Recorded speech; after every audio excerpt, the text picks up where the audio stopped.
Okay. Welcome everybody to tonight's junior seminar. It's a pleasure for me to introduce Sergio Scalabrino, a PhD student here from SISSA. And today's talk is about homogenization of non-local energies on disconnected sets. So, hi everyone. I'm glad to open the AJS of this year from our analysis part. This is a joint work with the Chiara Trifone, we say hi, and with the Professor Andrea Brezis.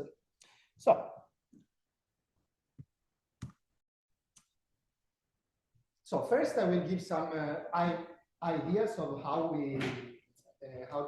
our work was born. So we study in general the behavior of the energies which are defined on sets with a period, which will be a parameter that tends to 0. And these objects are usually called perforated domains. And in the last 30 years, there have been many people working on this topic. The set where you are where the integration is done is a set of the form omega, which is an open set, which is intersected with this set delta times E, where delta is the small parameter going to 0, and E is a fixed set with, for example, period 1. So first, the title was called non-local energies. Why non-local? Because first, the classical case is the local case, where the function you are integrating is just the L2 norm of the gradient, and as I said, you are integrating in omega intersected delta E. If you write it with the characteristic function, of course, it can be seen as a non-uniformly elliptic energy.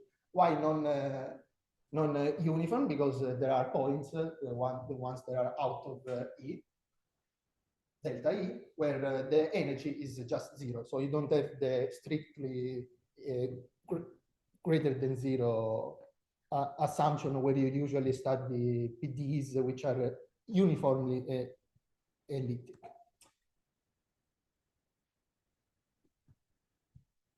Sorry. Okay. So what is known is that when E, so it depends a lot on how the topological assumption made on E. When E is a connected open set, there are papers of the 90s, for example, one by Dalmaso and Valeria Chiatopiatta and others, where they use some extension lemmas, where the holes, where in some sense you can extend your function from out of the holes to the whole set of omega. And this can be done in a uniform way with respect to the parameter going to 0. When we won't have this assumption, so we cannot use this result. One concept that we try to use is one concept introduced by Zykov, which is this one. A set is called the P connected when we have this thing. Every function is such that the functional computed on that function on every function u on that set is 0, then the function u must be constant. So this is less than say that A is connected in the topological sense. Why? Because maybe we can say with this example that this is one example of two connected set. Why? This is an example of non-local energy, as the title foresaid. This is a very well-known result article by Bourgain, Brezis and Mironescu, where the L2 norm of the gradient can be computed, can be well approximated with a double integral. So ux minus uy to the square over x minus y to the square with this convolution kernel, which is basically the kernel that makes the points, for example, for fixed x, the points close to x, which are the y points, interact with each other. And when the parameter epsilon goes to 0, this actually gamma converges to the Dirichlet integral, the usual one. And in this case, when the function is 0, it means that ux minus uy must be 0 for each x and y in u. So that u is constant on u, but we are not saying that u is connected. We just say that u is constant on u, and so this is less restrictive. So our result was basically to mix these two things, the local case of before with omega times intersected E, delta E, and this non-local energy when E is not topologically connected. So we cannot use the lemmas that I mentioned before. We must we had to use more direct arguments. So the setting we want to study the gamma convergence of this functional. So you can see that there's the convolution kernel as in the result of Bourgain, Brezis and Mironescu, and also the set we are integrating has this set E with period 1 scaled by delta. And if you want a pic, an image is something like this. So this is not topologically connected because you have this is the simplest example when E is a ball of radius C. So when you scale it is of radius C delta, and then you have many copies of it because you are considering its period 1, but then scaled by delta. So of course you cannot use the lemmas that I mentioned before because this set is far from being topologically connected. Fine. So just one small thing here. Here we don't have 1 over x minus y to the square because just up to define again the same kernel by phi of xi times xi square is actually the same thing. So we don't worry about this. And the only assumption we made on the kernel is that it has some positivity around 0. Because of course we want the points to interact with each other, at least for small radiuses. So how this set is mathematically written, of course, is there's the one copy capital K, and then you copy it on every K small k in ZD. And of course, this set must not intersect with each other.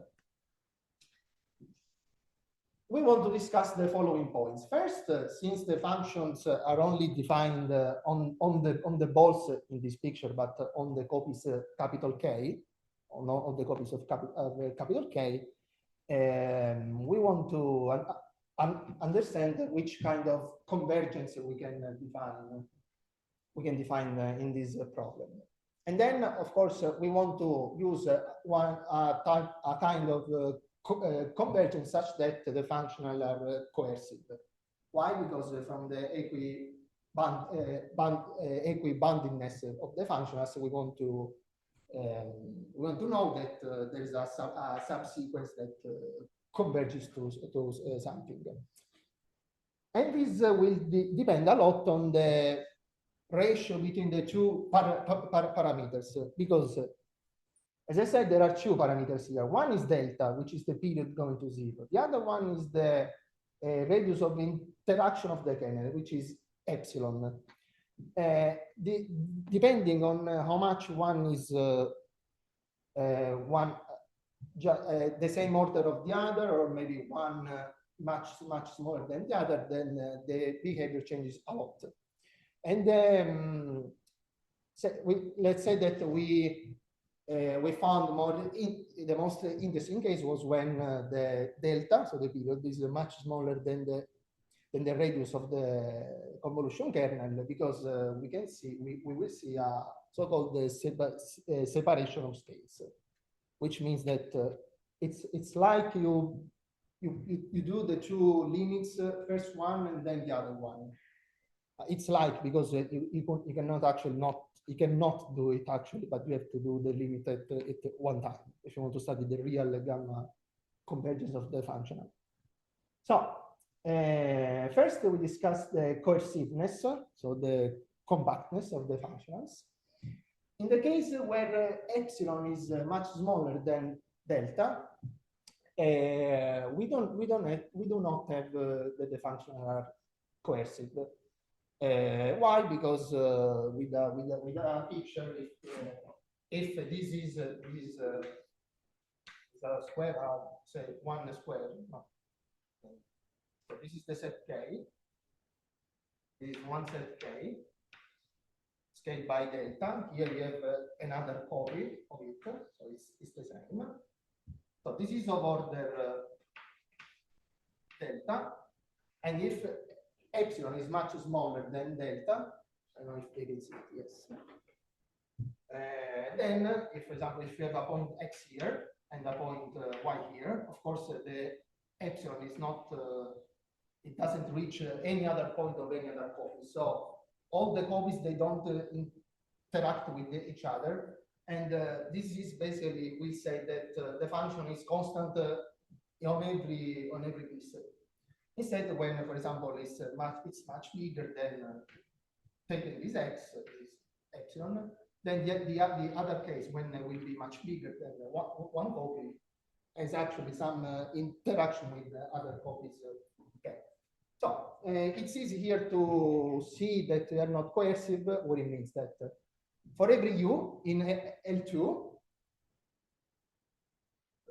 for every u in L2, we can find a sequence u epsilon, which converges even strongly to u in L2, but with vanishing energy. What it means that even though the functional, for example, has zero energy or vanishing energy, we are not concluding anything on the actual limit of u epsilon or on u. So that's the meaning of this computation. And the proof is very easy, because by density we can take u Lipschitz, and how we approximate it. We put it equal to u out of the periodic set, and equal to the mean or to the average in each copy of capital K, which are translated by small k. And just by using the Lipschitz assumption on u, at some point we find that the functions are bounded by the integral of phi xi to xi squared, which is the kernel, say we define it as phi tilde, but in the region out of this zero, which is a constant, and the delta over epsilon. Since we have epsilon much smaller than delta over epsilon goes to infinity. So we are integrating a L1 function in a region farther and farther out of a radius bigger and bigger. Of course, this goes to 0. Okay, this was the one case. Then some words about the behavior when epsilon is of the same order of delta. Compactness is not always given. It's given if the kernel phi 0 is just a 1D version of it, then you just rotate it in the RD. Either its support is the whole RT. In this case, by this picture, you can say that at some point it reaches another copy. Or if it has compact support, the ratio must be big enough so that some copies interact with each other. How much is this D? It's not the minimum distance between the copies, because there can be some cases. For example, if K is very long in one direction and a lot less in another, this is the minimum distance. But when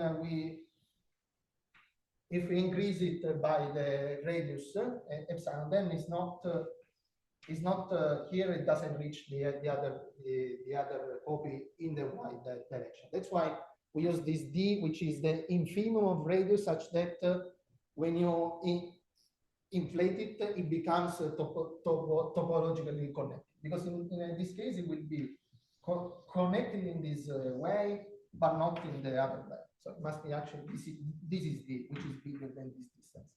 But this is just a technical remark.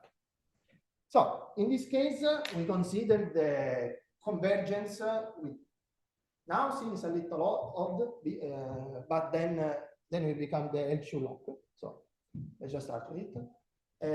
We have the function u epsilon defined on the copies. Okay, so on each copy we do we put the average, we compute the average, the mean on each copy, and then having these nodes, we define the piecewise affine interpolation u bar epsilon.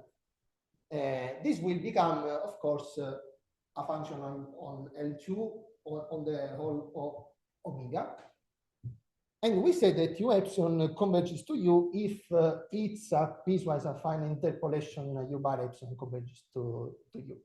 And this is a good definition of convergence, because just by a double Jensen inequality, we can find this estimate, which on the right hand side we have something that is smaller than the function, because this x minus y minus epsilon is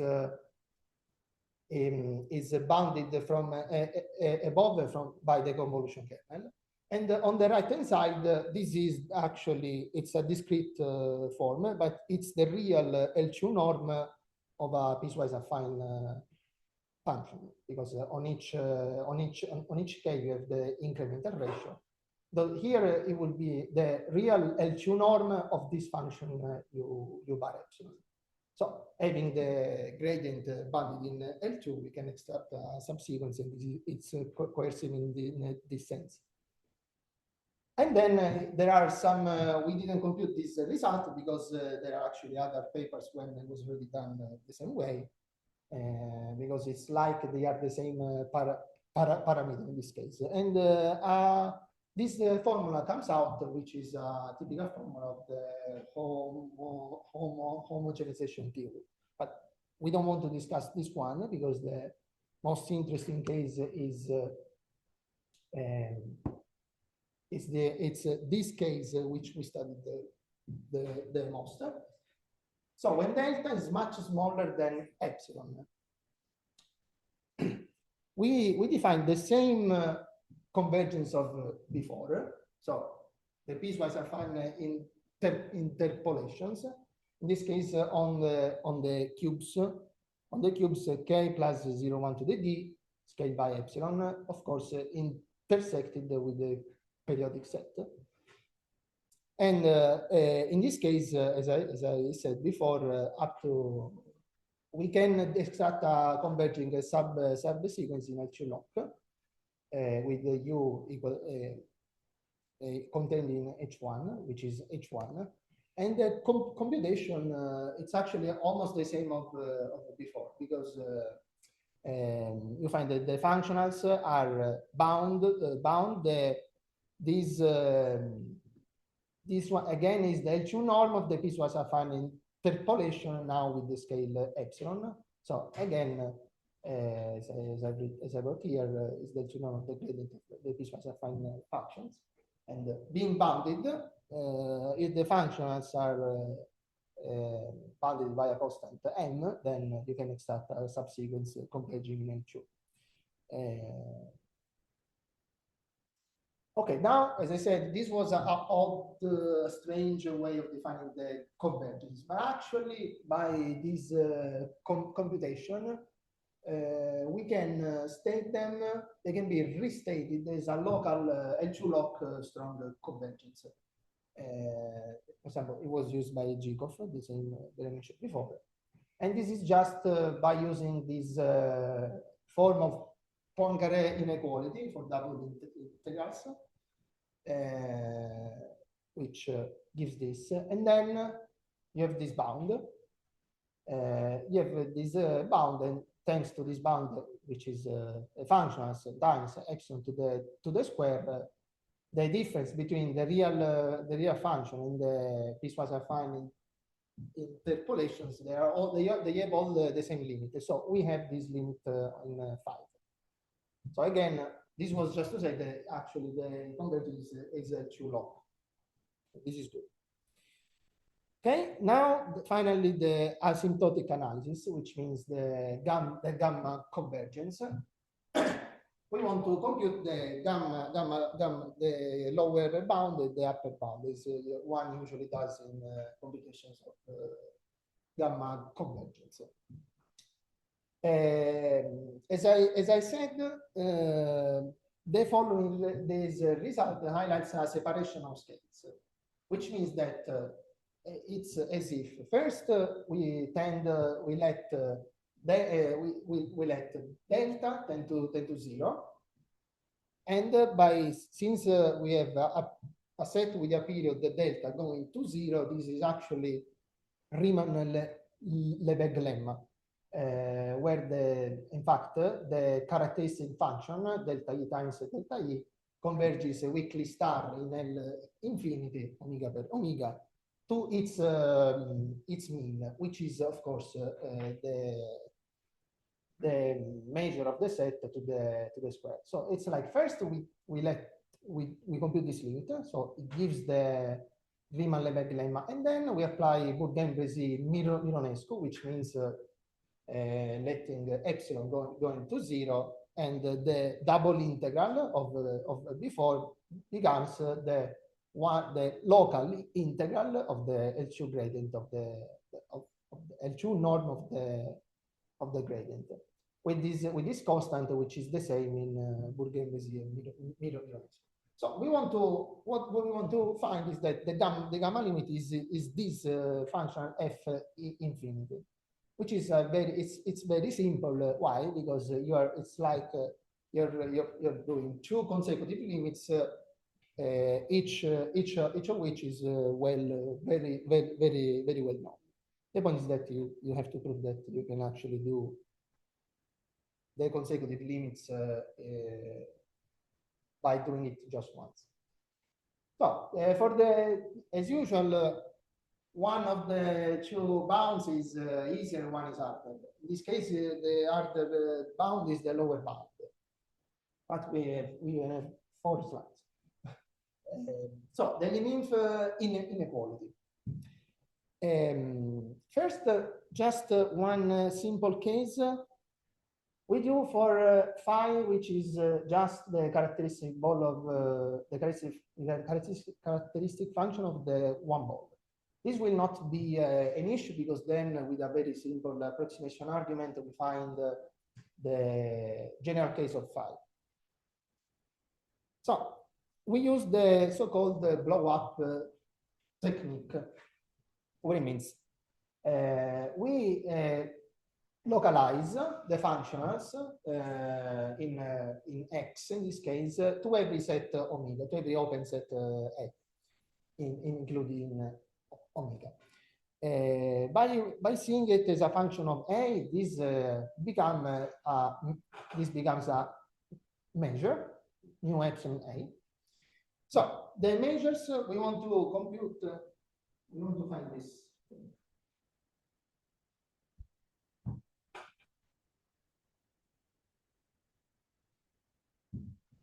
So we say for the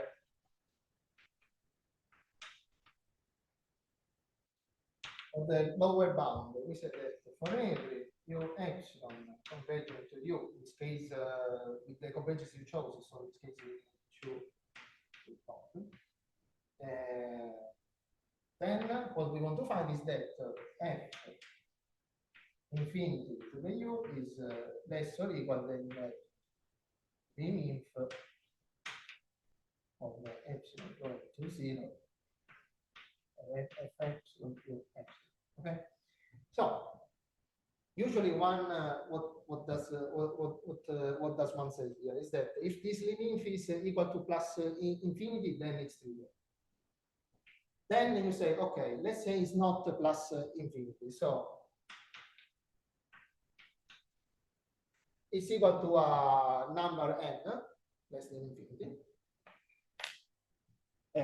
So this it's saying that this f epsilon u epsilon by taking the actual sequence that gives the limit, we are saying that f epsilon u epsilon is bounded because it has a limit. So since these are equal to the measure mu a computed in omega, these are equibounded in mass. So you just use Banach log for measures, which you find a measure mu, you find a measure mu, and it converges weakly style. And by lower semi-continuity on open sets, what you find that this limit is greater or equal than the limit computed on the open set of beta. And then what is the point? You don't know if mu, sorry, if I said mu, it was mu. You don't know if mu is absolutely continuous with respect to the Lebesgue measure, because you just have a lower the weak star convergence of measures. So you might have some singular path. What you can say, in fact, is that this measure is just greater or equal than its radon-Nikodym derivative with respect to the Lebesgue measure. What you hope is that it will be actually the only part that this measure has. In fact, it will be this. So you want now you study the radon-Nikodym derivatives of this measure, and so you fix a Lebesgue point x0 of u and the gradient of u. And by this lemma, well-known lemma, which says that if you have a sequence of sets which are disjointed from one from another, then the measure on these sets is 0 for almost every index of these sets. So we can take a common subsequence rho epsilon such that the density is given by this. So here there are actually two limits in one. There's the limit with the epsilon, and then of the side of the square. You just take with a common subsequence both rho and epsilon going to 0 by epsilon going to 0. Okay, so we have this. So now we want to study this limit. We want to study this limit on the right hand side. Okay. Without loss of generality, we can say that u epsilon of x0 is equal to 0. Why? Because the functional is defined in ux minus uy. So if you translate it by a constant, that constant goes always away. Now we have here I said for every epsilon going to 2. So we have this sequence. First, now it will be steps to make it simpler and simpler. The first step is to change a little bit the sequence so that it has the same limit. And this is a classical lemma of the Georgis type lemma to match boundary data. It means that we can find a sequence that it's equal to its limit in a very close to the boundary of the set where you're doing the bit. In this case, is this function is equal to its affine the linear function with the gradient of u in a small neighborhood of the square. This is because x0 is a Lebesgue point of gradient of u, so it's actually a point of approximated differentiability. So we can say that this is true. This also allows to extend. So we have this square.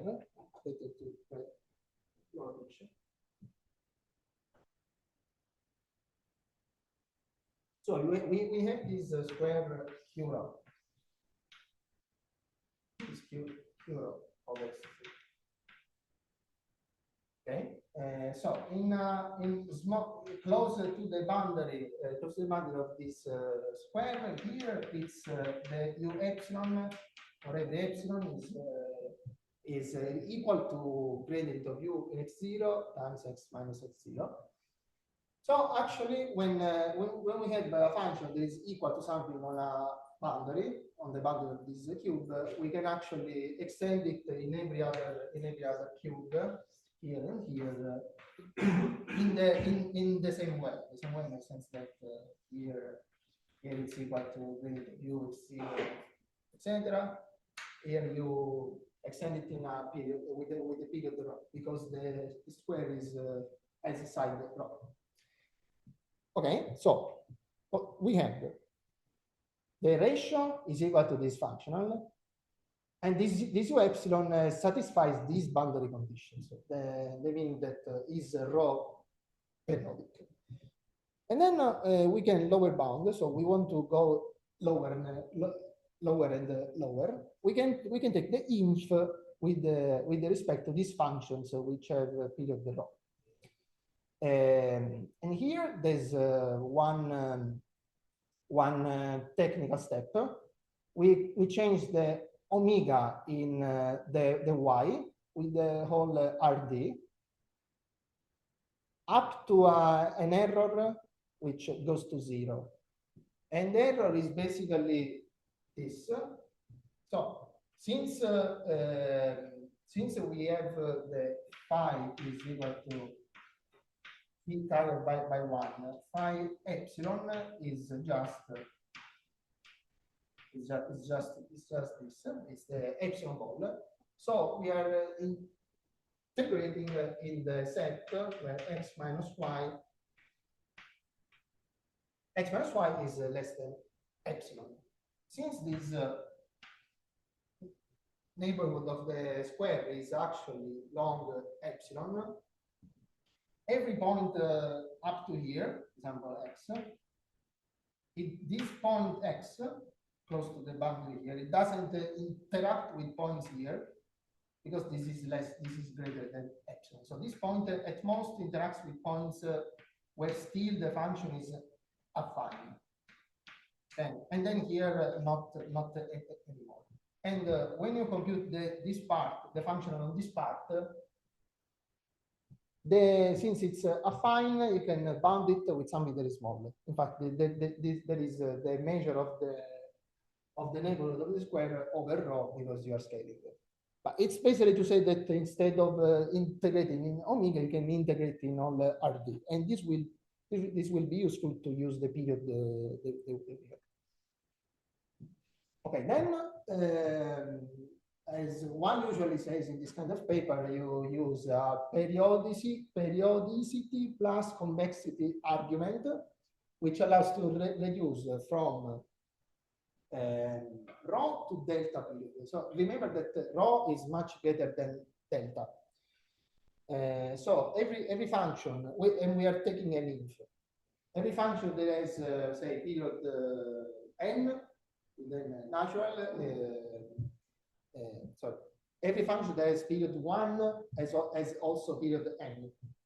Okay, so when you take the inf in the functions which have the period 1, of course it will be lower because we have more functions.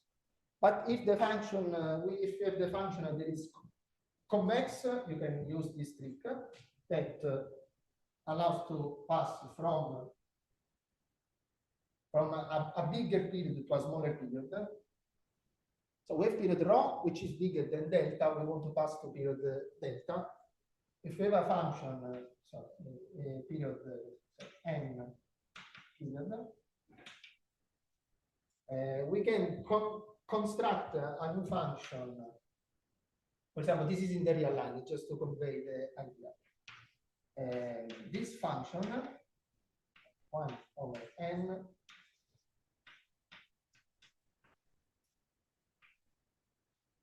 one to the n, or maybe 0. Okay, this when you have this u with period n, if you define this function, which is basically taking all the integer translation of u, and then you divide it by the number of the translation you have, this will be one periodic. This will be one. This is a usual trick that is used. And here we do the same. We have a period rho, which is our n, and then the period delta, which is period 1. So here, of course, I didn't write it, but we are since we are taking an inf, saying that the function by the convexity, taking the inf in rho is actually the same of taking the inf with the period rho. Even though it might appear that there are more functions, actually by this you find the other inequality. Okay, so going lower and lower, you find that the ratio at some point we'll take the limit here. So we have the inf with the functions that have period 1. Why period 1? Because we performed a change of variables. X equal to rho x tilde. Okay, and now we have this ratio delta over epsilon to the d plus 2, the inf of these functions here. Okay, now, so remember here we have an integral in k times k plus small k of this function w, which is the argument of the inf, to the square. And since we are going lower and lower, we might, one has the idea to use Jensen inequality, which goes in the right way. So this line 9 will be greater or equal than the square out of it. But you can see that when you do the integral of wx minus the integral of wy, this cancel out. This cancel out. So you find that again this infimum it's not there anymore because there's no dependence on the w anymore. And we found this quantity on the right hand side, which not by chance, it's a Riemann sum of with the step, the small step is delta over epsilon, which remember delta is much smaller than epsilon. So this by taking the limit for epsilon going to 0 converges to this integral. With in the ball, since we are taking the set the set where we sum, it's where modulus of k times the small step is less than 1 minus eta. This eta is just to make the Riemann sum say that we don't go out of the one ball. Just take a small parameter eta. So you find the integral in b1 minus eta, and then of course you can let eta go to 0. And this x0 will be the integral in the x. So going to the first line, by the lower symmetry of the mass, we find that the limit of these functions are greater or equal to the f infinity of u that we wanted to study. So this was the computation of the lower limit. Just to say, it was many steps to first match the boundary data, then to say it has a period rho, then to going lower to period delta, and then using a double Jensen inequality, and then it appears a Riemann sum. These were the steps.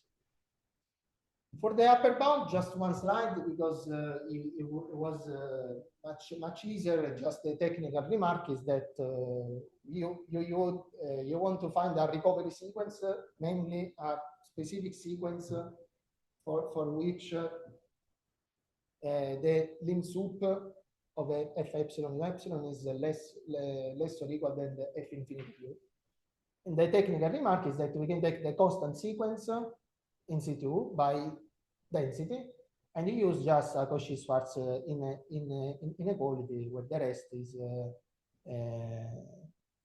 is proportional to the maximum of the Hessian, which is bounded by u in situ. And then again, since we have two parameters which we have to deal with, you again use you cover with cubes, discretizing, and you find the Riemann sum again, which bound the lim sup is bounded by this, and then of course you take eta going to 0 and the omega going down to omega. The lim sup was easier. We don't want to stress much. The final steps. So as I said before, we used as a kernel the characteristic function of the one. How we can find then for every kernel? For every kernel, we use this is the standard measure theory that every function in, for example, in L1 can be approximated by step functions.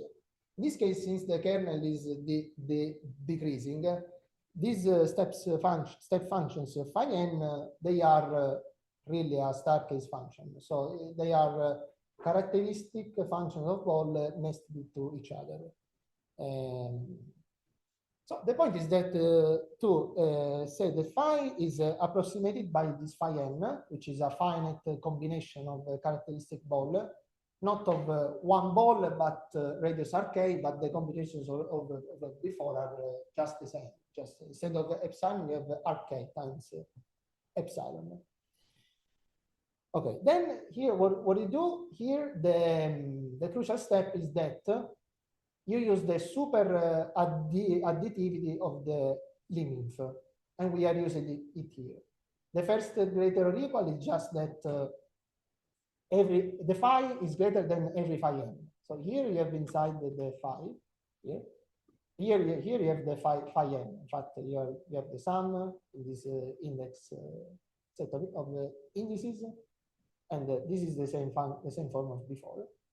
And here in the second greater or equal, you are using the limit is super additive. Then here, sorry. So here, this is this limit of this function. We already computed it. It's just that there's this rk. This rk, and then when you compute it, you can put the sum inside again, just a finite sum, and you find again the phi n. Just putting this by the definition of phi n. So you have the limit of f epsilon greater or equal to these functions for every n. So you just let n go into infinity by monotone convergence. You find actually the real phi. So this was a very useful simplifications of the problem, because just by this approximation from the lower part, you could use the simple convolution kernel of the characteristic of the problem. One final step to approximate from above. In this case, there's a small remark, more of measure theory rather than our problem, is that you cannot approximate a function if it supports So if we have a function, we want to approximate from above, from step functions from above. Okay. So we have a function like this. From below, it's easy. Like this, at some point it stops. But we don't care of this part because in L1 we go to 0. If you do it from above, we have to have that phi n is greater or equal than phi for every n, then to do dominated convergence from above. The point is that if you do this, at some point the last one should be to infinity. So we cannot. You need the compact support of phi. Okay, this is the remark. You need the compact support of phi. So if you were like this, okay, at some point we stop it. So here with this argument we just said that this is not restrictive to assume that phi has compact support. Why? Because the tails, when the phi is going to infinity, it can be bounded in a uniform way with respect to epsilon. So here we are restricting the functional out of a ball BR. You perform the change of variable, easy.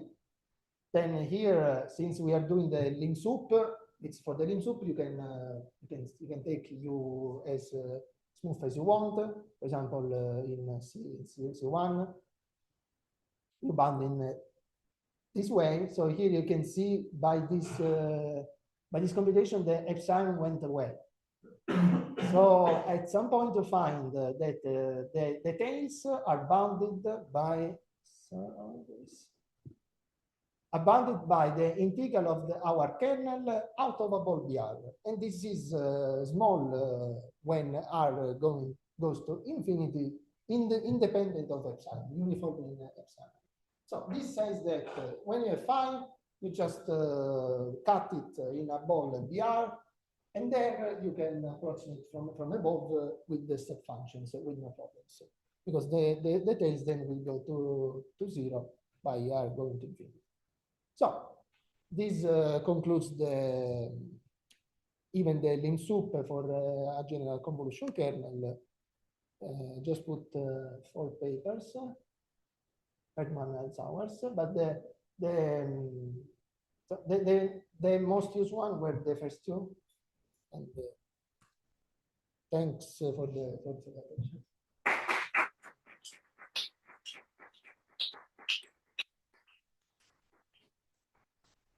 Took 45 minutes. There are some questions.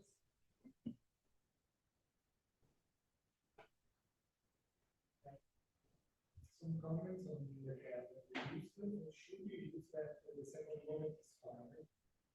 Yes, we use the second moment is finite because it's actually from the form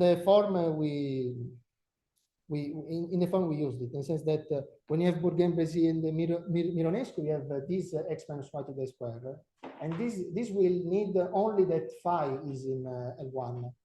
Okay, so instead when you redefine the phi times xi square, that must be in L1 because in our function we don't have L1. It's just an actual electromagnetics. There is only one hypothesis, so the second moment is fine.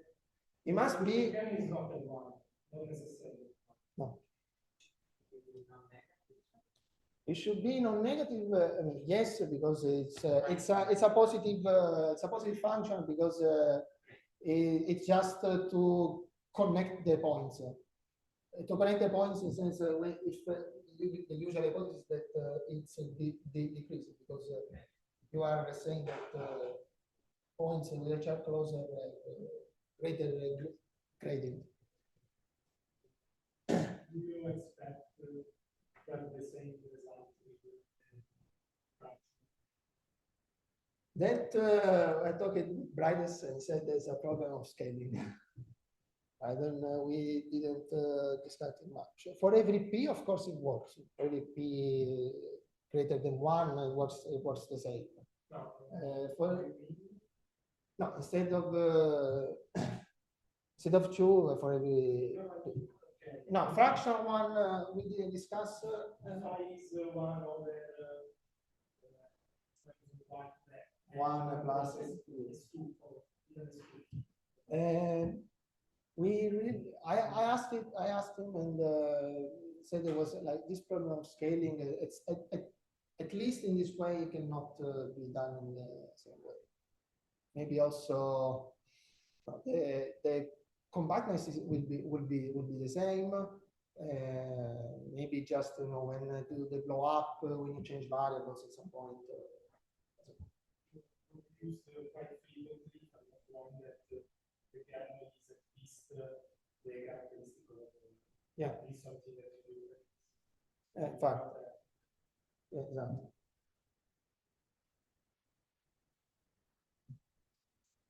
Okay, thank you again, Sergio Scalabrino.